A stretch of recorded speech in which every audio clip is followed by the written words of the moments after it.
هبتني نحيا الفرح بالكلام، بعدنا نسينا الأغاني وقلنا فات الأوانة. لما قابلنا الحبايب يلي تقطرنا وانا حطوا عالقلب ايديهم فضلوا على طول معانا.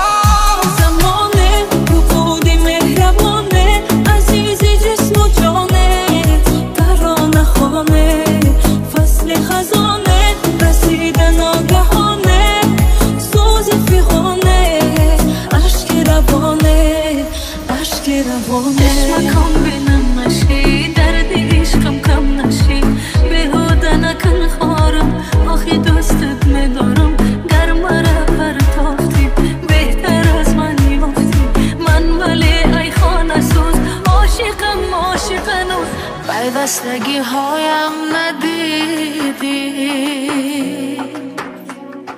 چشمم براهی دیگران نظر ندارد